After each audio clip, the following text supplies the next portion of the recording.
copies of it for you is that it is about 147 pages. The actual agenda is about 267 pages, so I would encourage you to visit the website and read it online.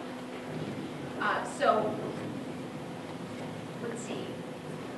Format for today's briefing will be that our city manager, Bob Dice, will actually present, and then our council, Mark Levinson, will discuss AB 506, and then Bob will make some concluding remarks, and then we'll have time for questions and answers.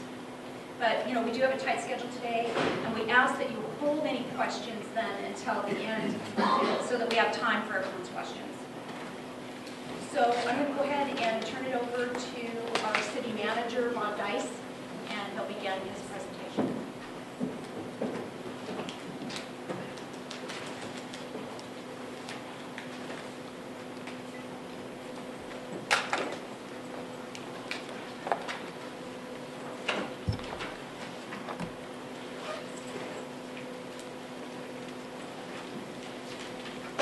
Good morning. On February 28th, the Stockton City Council will be asked to take various actions that are recommended by staff and consultants. The first major action will be to correct for various bookkeeping errors and various fiscal management practices that we've uncovered this last year. We're going to ask them to make large adjustments to this year's budget, largely due to correcting these past mistakes. This will have the effect of emptying or stripping Stockton's cupboards bare. There will be no room for financial surprises during the balance of this fiscal year. In order to balance this year's budget, there's also a recommendation to suspend bond payments that are due the spring of this year that amount to about $2 million. We're going to ask the council to discuss and accept an independent review of our finances by a third party. We're going to ask them to authorize a continuation of a fiscal emergency that has been with us for a couple of years. And then finally, we're going to ask them to authorize to begin an organized financial restructuring process that we refer to as AB 506. AB 506 is a bill that was recently approved and went into effect January 1. I'm going to have somebody speak to that process in a few minutes. So the question on a lot of people's minds is, how did we get here? How did Stockton end up here? If I can get the...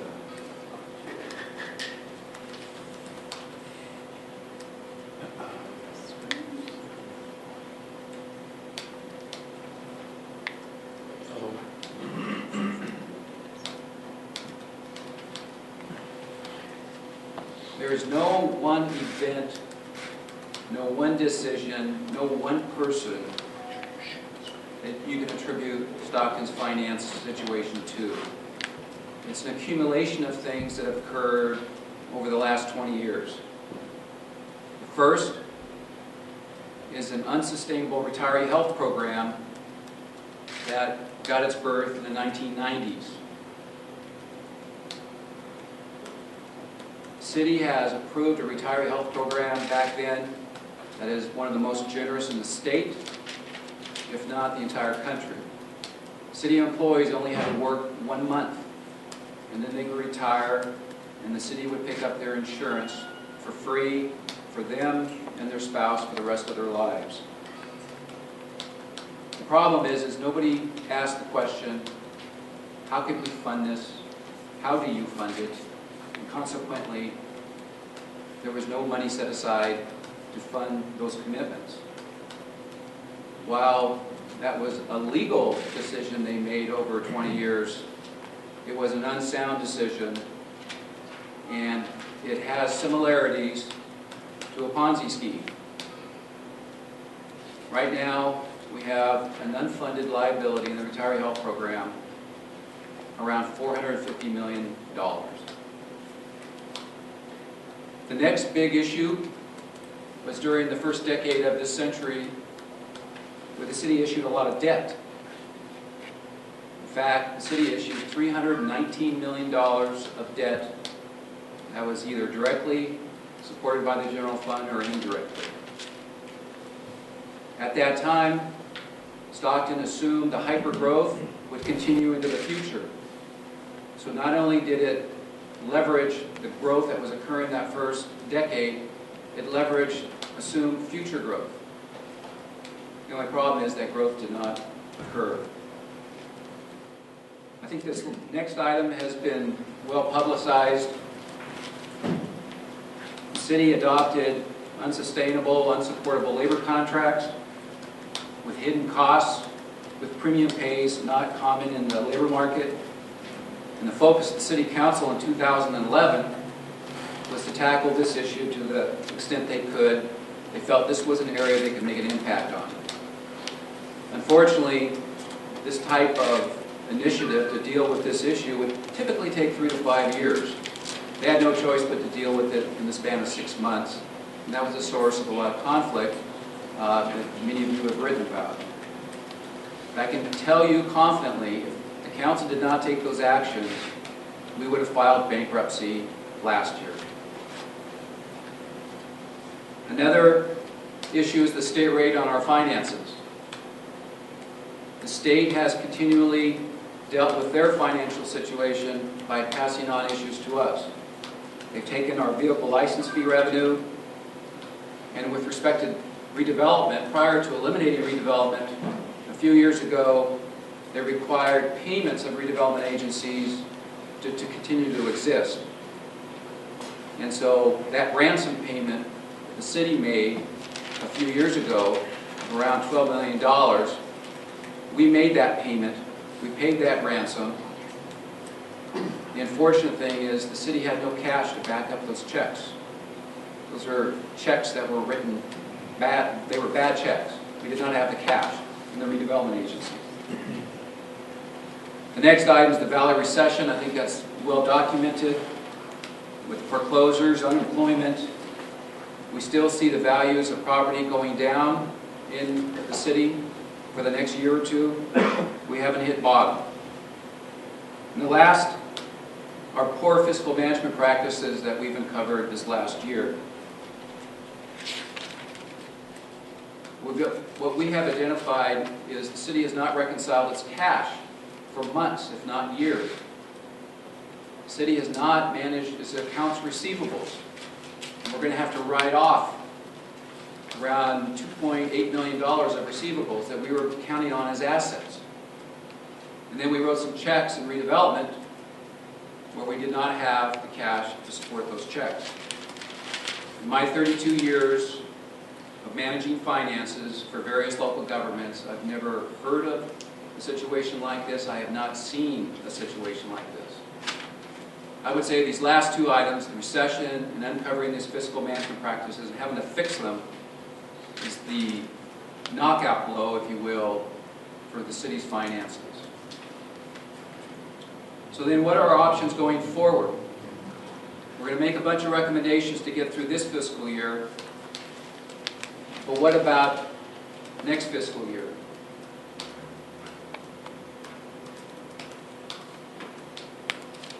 We anticipate a $20 million deficit in the general fund next year. And that's the best case scenario. It could be a lot worse. So what are our options going forward? One, more service reductions. And I think it's important to remember almost 80% of our general fund is police and fire. For the first time as a city manager, I can say with confidence and agree with the fire chief and the police chief, more service reductions in public safety in Stockton will put our citizens in harm's way. It's not acceptable. The next, more compensation reductions. We think that's unfair. We think the employees have borne the brunt of our fiscal situation, and it's time to include others. If we continue to ask for concessions, we're going to lose good employees, And the important thing to remember is the city is going to still be in business. We've been in business 160 years. We're going to continue to be in business. We're going to continue to provide services. We've got to have a competitive compensation structure. We're going to maintain an average compensation structure, not high, not low. And it's time to bring other people to the table. Tax increases. We think the community has limited capacity to pay for tax increases. 19% unemployment, very modest per capita income. We think it's very limited on the part of the community to weather new taxes. We have unsettled litigation. 7 of our 9 labor groups agreed to concessions. 2 have not. We proceeded to litigate those concessions.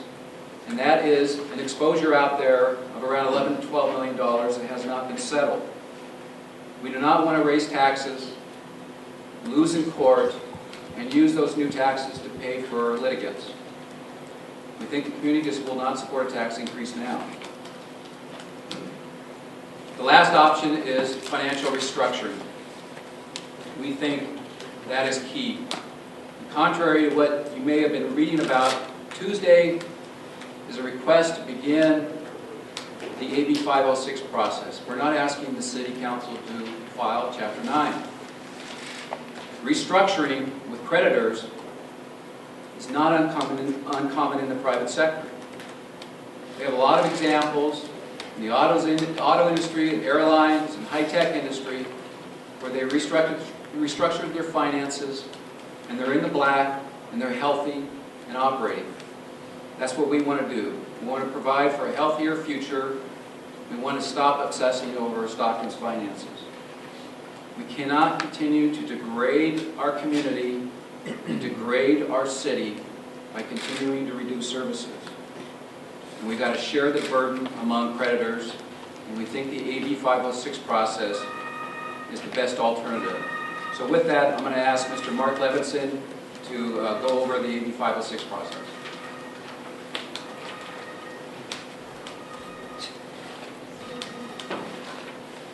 Thank you. I'm Mark Levinson. I'm a partner with Orrick, Harrington, and Stkn in Sacramento. And I'm going to talk to you about AB 506. AB stands for Assembly Bill, you probably know. This is a bill that was passed by the California legislature at the very end of the session last year. It took effect on January 1st. What it does is it forces what the statute calls local public entities, but let's say cities, to go through a mediation process before they run out and file a Chapter 9 bankruptcy case. There's another alternative I'll explain that is colloquially known as the emergency off-ramp, where you can avoid mediation. But the goal of this city is to go through the mediation process as outlined in AB 506. And as the city manager just told you, the request to the city council on Tuesday night will be to initiate that process. The way that it works is the local public entity notifies what the statute calls interested parties. And by the way, I have a one-page handout that will be given to you if you want it after we're done. And it will be more eloquent than I am, but it's short to the point. The process is initiated by notifying the interested parties. Interested parties are defined in the statute essentially as those creditors with claims in excess of $5 million. And the claims just can't be some wild, crazy claim against the city. They're what the law calls non-contingent claims. In other words, I owe you money on a bond. I owe you money on an account payable. The kind of, not a lawsuit because I slipped on the sidewalk and I'm entitled to $20 million. It also, an interested party also includes our labor organizations, because in a Chapter 9 case, there's a prospect that those contracts would be rejected, although again, that's not the city's goal. So those parties will be invited to the mediation as interested parties. And it also provides for the representative of retirees. So we have compiled a list, assuming the council passes this resolution, that will contain those interested parties who would receive the notice. Once the interested parties are notified, they are told in the notice, because of the statute, that they have to come up with proposed mediators. The statute is very specific about the qualifications for a mediator. It just can't be your average lawyer off the street. It has to be someone who's a retired bankruptcy judge, someone with great experience in bankruptcy practice, someone with great experience in municipal finance practice, someone with great experience in labor. It can be any one of those, or hopefully a combination of those. Then the city has a chance to weigh in along with the interested parties, and the goal is that the city and the interested parties, or at least a majority of the interested parties, would agree on a mediator. If they do, then you move on to the next phase. If they don't, the city then submits a list of 5, and the interested parties get together, and a majority of them can strike up to 4 of them. And the one who's left standing is your mediator. If the interested parties strike 3 of them, then the city can choose among the final 2. This is done under an expedited time schedule, and the whole process takes about 2 weeks. So it happens really quickly. And of course, the notice to the interested parties fell from that.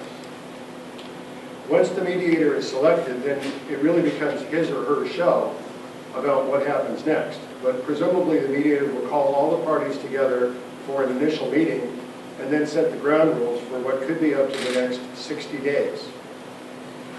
At the end of 60 days, if the parties haven't reached an agreement that would enable the city to avoid filing a bankruptcy case, the city then may file a bankruptcy case if it feels necessary.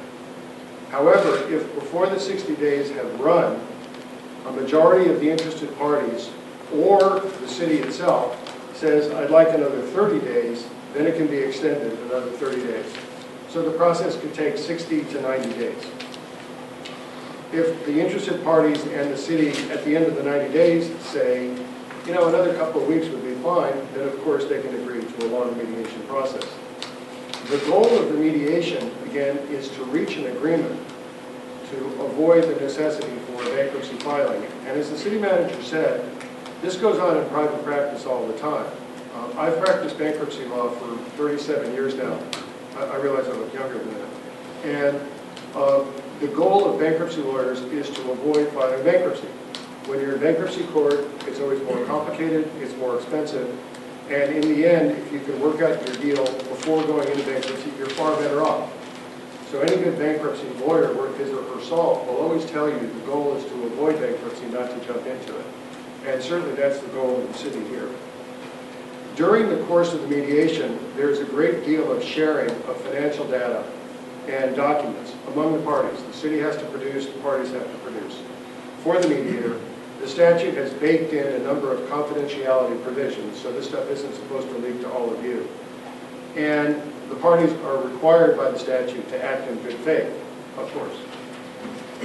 If during the mediation process, the city essentially runs out of money, there is what the statute doesn't call, but all the people who read it call it the emergency off-ramp. That's the second alternative. And that can happen during the course of mediation or with no mediation at all, but of course, again, the city intends to initiate the mediation. The city council, after a publicly noticed hearing, can file a declaration that finds 2 things. One, that, and again, this is in the handout if you want it, that the findings, there must be findings that the financial state of the city jeopardizes the health, safety, or well-being of its residents, absent a Chapter 9 filing, and that the city is or will be unable to pay its bills within the next 60 days. So if there's a fiscal crisis and you can't afford to wait through the whole mediation process, then there's a way, after a publicly noticed meeting, the city council can then declare that bankruptcy is necessary and file a bankruptcy case. The goal in enacting the statute by the legislature and the governor in signing it was to give people a cooling off period, give them a forum to talk in front of a disinterested third party, a highly qualified one, to avoid the pain and the cost of a Chapter 9 case, and that's the course that the city intends to follow. Thanks.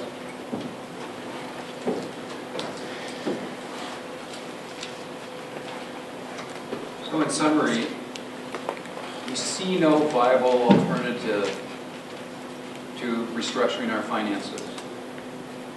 I also think that 20 years of fiscal mismanagement should not be blamed on this current city council. On the contrary, when this council was given complete and accurate information, they made the heart-wrenching decisions in the past. They made some difficult decisions that I think other levels of government have been unwilling and unable to make. Next Tuesday is going to be another one of those difficult decisions where they're going to be asked to put the city's interests first and put their egos and their political calculus in the back. We see a healthy future for Stockton. We plan to replicate the private sector. We're still going to pay 99% of our bills. We want to get our financial issues behind us and start focusing on the two priorities that are really the priorities for the city. One is dealing with our public safety issues, and two, increasing economic investment in our community. So that's the end of my comments. I'll be happy to answer questions. I guess who would be responsible for this? Are there any specific people that are responsible for this, and are there any criminal charges that might be associated with any activities? I'm not an expert in criminal law. I don't anticipate any criminal-related investigations. But one of the actions we're requesting is to direct the city manager and the city attorney to pursue potential civil actions. What is the state of the city's finances in the next 90-plus days? Basic question is, will the city run out of money before this process is complete? It's an excellent question. The major reason for the budget adjustments that you see on the agenda item is to get us to June 30th, to provide us time to use the AB 506 process and avoid the off-ramp that Mr. Levinson spoke about. You said this council shouldn't be blamed, and which council should? Well, I'm not here to point fingers, but I've mentioned the 1990s was a big decade. The first decade of this century, major decisions were made.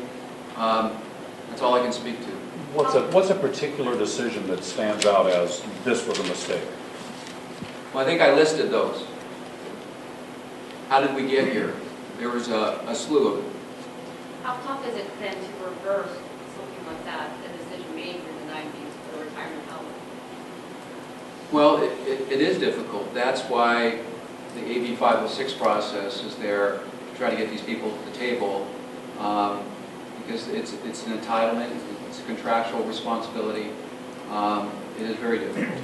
Can you give a sense, particularly some of us who cover your city regularly, of your major debtors? I assume one of them is the pension fund, and who you tend to be negotiating with to resolve this. So who are the 4 or 5 kind of key players that you're going to have to work with to come up with something? I can talk to that. The city has a number of creditors who are owed in excess of $5 million. There are a number of bond issuances, you know. In many of the cases, there's credit insurance. And the insurer is ultimately the one who has to write the checks if the city doesn't make good on the bond payments. So those parties will be at the table, and there's about 5 of them. There's one issuance of bonds where there is no credit insurance or letter of credit backing the bonds. So we will be talking to the indentured trustee, who is responsible for all the people who went out and bought the bonds at retail. We will have the various unions. We will have a representative of retirees. And that's a tough one, because the city has 1,000 retirees, and you can't invite them all to the room. Of course, none of them are owed $5 million. So we will talk to that association of retirees. That's really all you can do. I don't want to say it's a hole in the statute. There's just no way the statute can fix that, because you can't convene everybody and do a majority vote. So we will talk to someone, presumably, who is responsible, who will try to represent to the best of his or her ability the interests of all the retirees. And whether or not we'll achieve peace, we don't know until we try. Can you break it down one more step? You mentioned bonds. Were these certain public improvement projects that you can cite that's part of your indebtedness, for example, your arena or other facilities? Enumerate some There are a number of specific bond projects. I really can't list them off the top of my head. I've got a list of them, and if the city wants to the major ones that include your downtown arena. Pardon me, I didn't, could you repeat the question? I'm trying to get Bonds at included what that your term. bond indebtedness and what the major public works projects are. Well, we have a long list of bonds. That would be part of the list that we'd be discussing. It's on the list. If, as you suggested, you want to enter into the AB 506 process to avoid the eventual Chapter 9 filing, why are you voting to default on bond debt right away? Which would happen could happen in a bankruptcy proceeding anyway. That's to get us to June 30th, to avoid the off-ramp and to avoid insolvency between now and June 30th.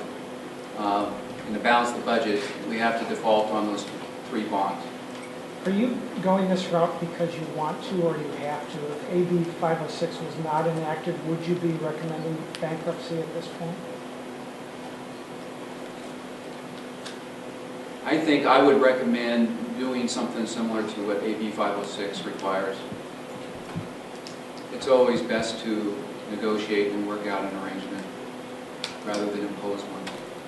Can you name the top 5 creditors, who they are? We'll have to give that list later. Another quick question.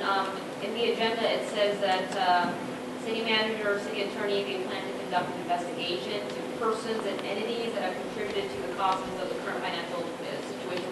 Can you explain that? Understand on that? Well, to the extent that there's an ability for us to seek retribution for past mistakes, we're going to pursue that. We're going to investigate that. Any more detail, we're not ready to provide any more information on that. What are you talking about? City employees who made improper fiscal decisions? I'm not ready to conjecture. Could you walk us through the dollar amounts that you attribute to the bookkeeping errors that you said has pushed the city over the limit into this current position? I don't have the details on correcting the errors. We're proposing a $15 million budget adjustment Tuesday. What I can say is the majority of that adjustment is attributable to either errors or poor fiscal management practices. Was it on purpose, do you believe, or was it? I could not conjecture about intent. Are the people responsible for that still employed by the city, and if so, why? I think the majority of those past decisions in the 90s and the first decade are attributable to various parties that are long gone. So what do you mean by retribution then? What exactly? I mean, I know you can't name the persons or entities at this point, but what are you guys hoping to get out of that? Well, if we think there was a party to this error and we think there's a legal ability to seek reimbursement, we might pursue that. You said you didn't anticipate anything criminal, but you used the words Ponzi scheme. Are you in fact alleging something might be criminal by using that description? No, as I mentioned in my comments, I made it very clear on the retiree health insurance. I said it may have been legal to fund it the way they did, but it was unsound, and it has similar attributes to a Ponzi scheme. Can I ask you or the other gentleman, why do you feel it's in the interest of what you call the interested parties to participate in this process instead of fighting it out in bankruptcy court? What's the advantage for them?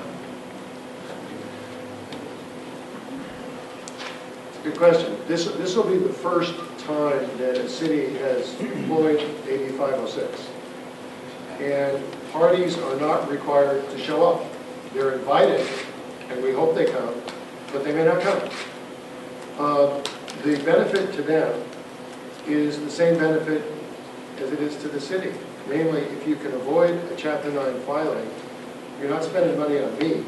You're spending money on the kinds of things that the city ought to be spending money on. Police and fire and repairing the roads and doing those kinds of things. Mediation is a wonderful device. I strongly support it. Most lawyers do, because you can avoid having to fight it out in court, which is always 10 times more expensive. But there's no guarantee they'll show up, and I would be willing to bet that not all of them do. I hope that they all do, but there's no guarantee that they'll all show up. But it's worth the try. And I agree with the city manager. If there were no AB 506, we would be reaching out to those creditors to try to join us and to talk about this before filing. AB 506 is a great law in that it gives some teeth to it. There's a structure, there's a procedure for picking a mediator in which creditors have an input. So it's a system that ought to work, but there's no guarantee that it will. All I can tell you is we'll try our hardest. So to make if it work. 20% of the interested parties don't show up, can the process go forward to a successful resolution? It can, and hopefully will. Now, the mediator, again, who will be the chief cook and bottle washer on this and will decide whether it can go forward, may say it's not worth the effort. But in bankruptcy, there's something called a pre-negotiated plan, a pre-packaged plan that exists in Chapter 11. In a prepackaged plan, you actually cut your deal with all the interested parties, and they actually vote on the plan of reorganization in Chapter 11 before you file the case. Then you march into court and say, Judge, here's the plan, here's the disclosure statement, here are the ballots, confirm the plan, and you can be in and out of bankruptcy within 30 to 60 days. That rarely happens because you can't get everybody together. But what you can often do is what's called a pre-negotiated plan, where you make a deal with some of the major players. And then you file the bankruptcy case in order to bring the other players in. Maybe they didn't want to participate in the process, or maybe they said no. But one of the beauties of bankruptcy is that the majority can bind the minority. So that one squeaky wheel outside of bankruptcy can say no deal, no deal, no deal, and there's nothing you can do about it. In bankruptcy, if that person gets outvoted by other creditors who are similarly situated, that person can be bound. Well, but you're talking about bankruptcy, and I understand what you're saying, but I'm also asking about the 506 process. So if 20% of the city's creditors don't show up, the city can make agreements with the 80% who do, but what if there's still substantial debt with the outstanding 20%? Then does that mean that the city hasn't solved this problem through the 506 process and has to go forward to bankruptcy? It would depend on the size of the non-consenting people. But if you made a deal with 80% of the people, of the creditors, and you couldn't go on without the 20%, and in fact the 80% may say, we're not giving it the office while 20% gets it right through scot-free, then there's the possibility of filing a bankruptcy case and then binding the 20% through the bankruptcy case. But again, the goal, and that happens in Chapter 11 all the time. The goal, though, is to get all 100% to agree. You know, bankruptcy lawyers are all optimists, you understand. Otherwise, we couldn't get out of bed in the morning. It's just, so you look forward to this as a process that can work. It does give the city the opportunity to avoid a bankruptcy case. Absent it, I don't think we'd have any opportunity. We have a question right here. Oh, yes. You mentioned that you're looking at the retirement. Is it retroactive, as in those who've already retired? Will you be negotiating those, or just future retirees? The intent is to have a discussion with retiree association, if I'm correct, and that may include current retirees. We'll also have employee representatives there, so we'll have future retirees there at the table as well. Has the city spent more than the $2 million in debt service payments that it's not going to make on bankruptcy attorneys so far? I don't know the actual bill. Mark, you got a bill for me today? I don't think we've spent $2 million. No. How much do you estimate the entire process is going to cost, and where are you going to get the money? The actual cost is a function of what the creditors do, what they ask for. So we don't know what the ultimate dollar figure is. Do you have anything ballparked on that? We've set aside around $3 million, not knowing what the actual costs are. And that's part of the budget adjustment next Tuesday, is to set aside that $3 million. Again, all with the goal of getting to June 30th, avoiding insolvency, avoiding the off-ramp, and allowing the 506 process to play out. But we don't know what the cost will be. If the 506 process does not play out and you have to go down one of the other two routes, how much is that going to cost? And where's the money coming from? If we don't access the 506 process, then we risk an uncontrolled insolvency, an uncontrolled default, and huge lawsuits, and I think even more lawyer fees from chaos. So I think it's a wise investment to miss that. Give us some numbers here. You must have some numbers you have crunched on this. What are they? To conjecture what may or may not happen, I think is unrealistic. In terms of the debt service payments, what concerns do you have at all that come February 28th, if the council votes to not make those payments to bondholders, that you're sending a message to anybody who ever does business with the city that at any given moment, the city council can choose not to pay them for the services that they've rendered, for lending the city money? Seems a pretty dramatic step to take if your goal is to restructure and work and negotiate with creditors in the first place. We care very much about our image in the bond market. We've already had conversations with the bondholders about this issue, and we continue to have those conversations. And they were appreciative of us talking to them. So you have already told your bondholders that they won't get paid if the city council goes forward, that the holders of that $2 million?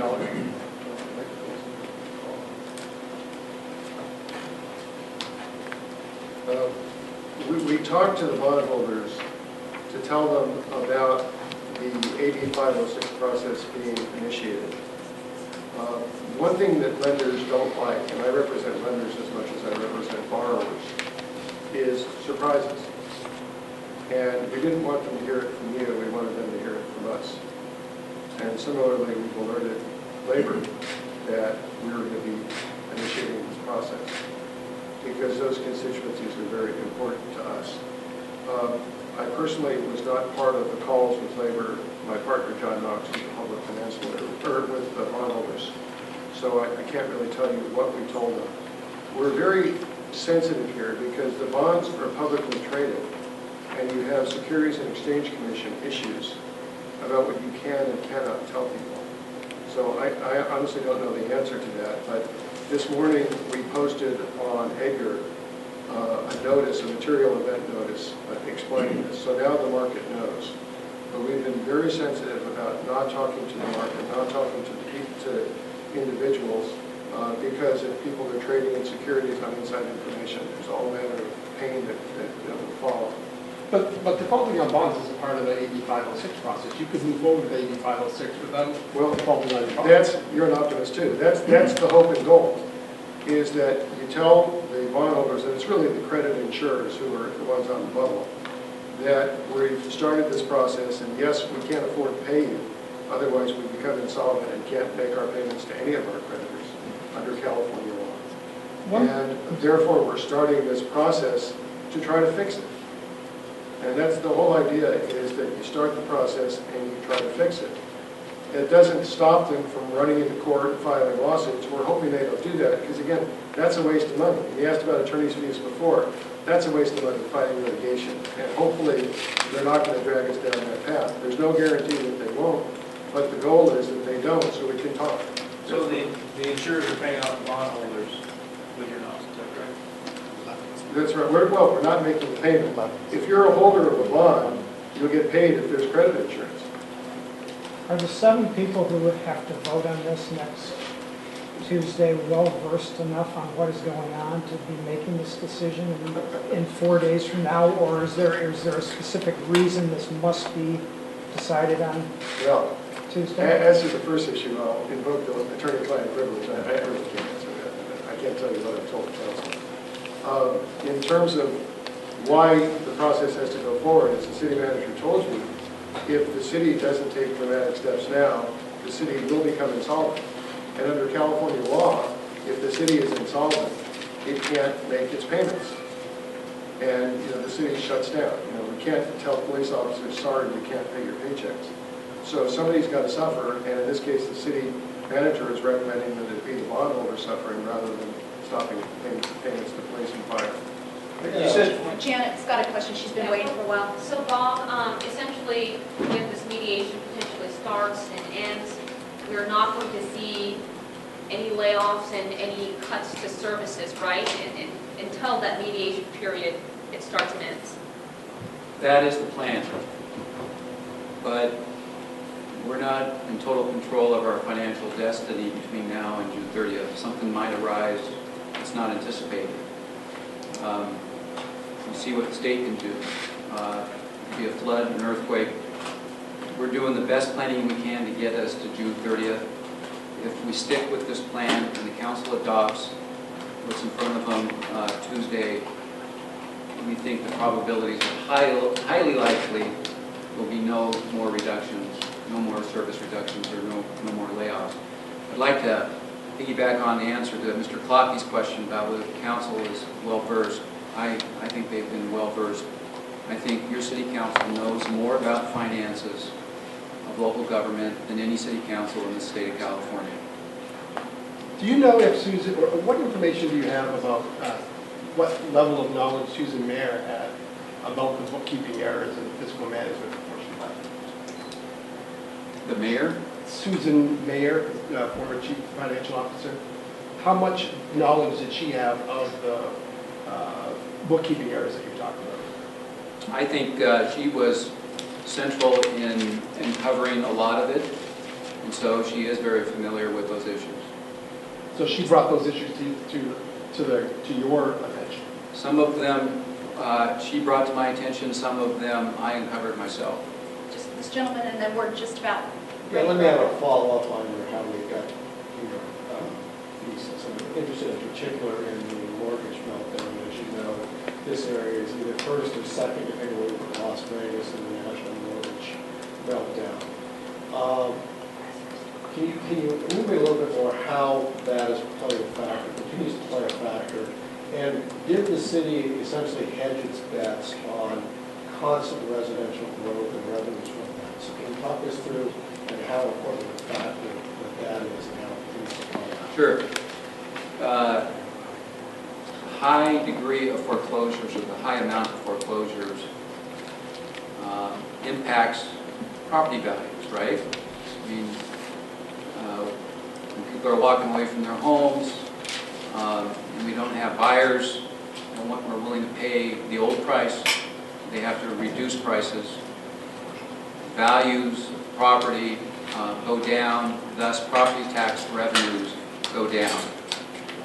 Just to give you one example, our redevelopment agencies lost 60% of its property tax revenues from its heyday to just recently. 60% of their revenues associated with property values directly. And I apologize, but I forget the second question. So did the city overbet? Was the city betting on sustained residential growth? Yeah. That this would create raised property values, create more tax revenues, and essentially at least continue to be burned by that? My suggestion was the first decade of this century, they bet to the tune of $319 million worth of debt, that things would continue up and up and up.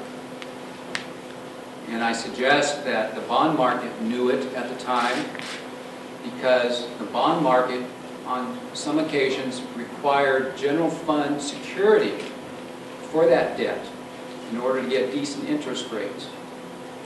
So they knew the city was pushing the envelope back then, and they demanded a backup security at the general fund.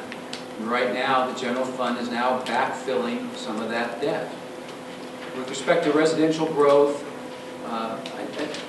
the dark secret in my business is residential growth never pays for government services. That there's a subsidy by business always. And so the challenge in any city is to have a healthy business sector and not become too reliant on the residential sector, because residential values never pay their fair share of city services, their consumers. You said the worst case, or the best case scenario was a $20 million deficit this year. What's the worst case, and is there an additional audit to come? Has there been one that is going to have all the finances that the mediator needs, or will he have to, or she have to order a new one? This will be the last question. The worst case is around $38 to $40 million. And that's primarily driven by, if we lose in court as a result of litigation with the unions, we would have to turn off the concessions that we've achieved through fiscal emergencies, and we would have to pay everybody. So That's what we're trying to avoid. That's the difference between the 20 and the 38 million. Thank you. And an audit? Oh, I'm sorry. Didn't finish your question. We are compiling the information on our finances, and we're preparing ourselves for the process. There won't have to be any sort of additional audit per se. But part of our agenda item for next Tuesday is to increase the fee from our independent auditors as a result of our financial errors that we've uncovered.